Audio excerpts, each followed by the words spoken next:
Hello, and welcome to another episode of Brettcast Gaming Talk. One of the things I find a joy is to play those games that people really hate, like Doom 3, and the game that I'm going to be talking about right now. Yep, I'm talking about Battlefield Hardline. Now I'm going to tell you why I think people really hate this game. I think that it boils down to it being the game that people were not expecting EA to pump out following on the heels of Battlefield 4. Especially when you go from Battlefield 3, modern military first-person shooter, to Battlefield 4, also modern military first-person shooter. People were expecting the follow-up to Battlefield 4 to just be that, a modern military first-person shooter. However, EA wanted to be different and give us Cops and Robbers Battlefield game. Now, I want to be clear here and say that I'm only going to be talking about the campaign for Battlefield Hardline, because I never played the multiplayer, and I don't think anyone else does now anyway. So what do I think of the campaign for Battlefield Hardline?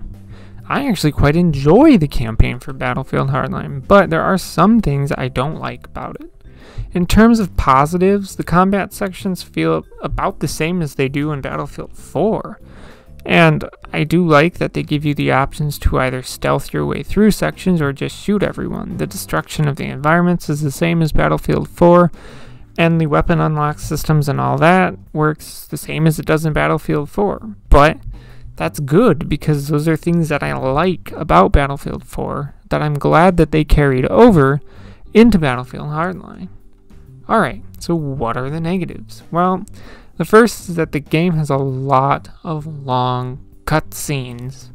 Now, I can see that on the first playthrough, they wouldn't allow you to skip the cutscenes, but after the point of 2 playthroughs or more of this game, you should be given the option to skip all the cutscenes, unless I'm just not seeing it. Driving sequences is another thing that I feel shouldn't have been in the game. Several campaign episodes have certain ways to break up combat more, aside from long-ass cutscenes, and they do the job of breaking up the combat just a little too much.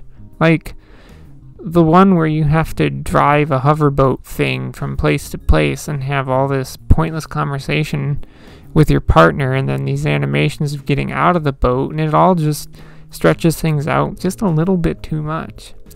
Episode 8 has the driving between places when they could just like fade out of one location and fade into the next one.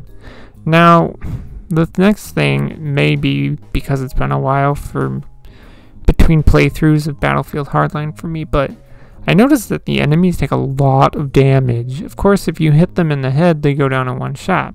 Anywhere else, it just seems like they take a lot of damage before they go down.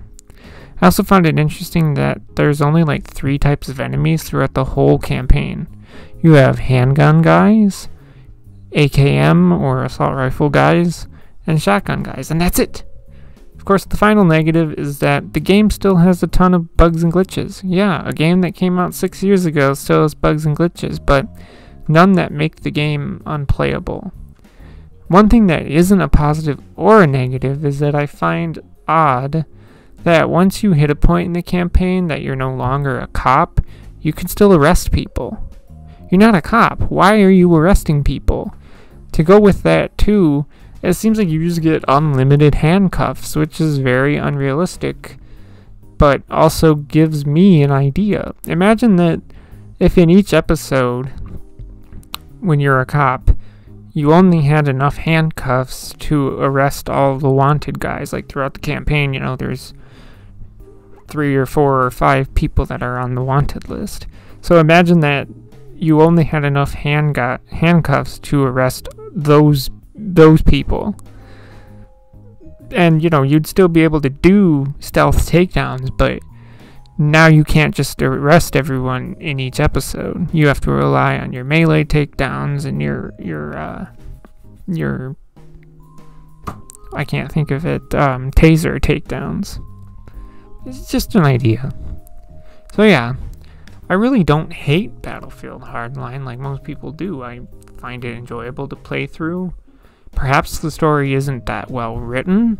I can give it that. It's really not. It it plays too much into the Hollywood hand of trying to be like a movie with, gameplay spliced in between. Perhaps the multiplayer was really bad, and maybe my opinion would be different if I had experienced that. But just going by the campaign, it's pretty enjoyable to play.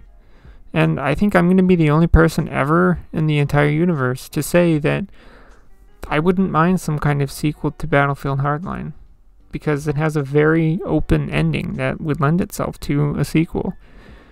But I don't think it'll ever happen, because I'm pretty sure sales of Battlefield Hardline tanked enough that EA is probably like, yeah, we're not touching that again. Which is sad, but makes sense. That's all I have to say. So if you want to add to the conversation, leave a comment below. As always, thanks for listening, and goodbye.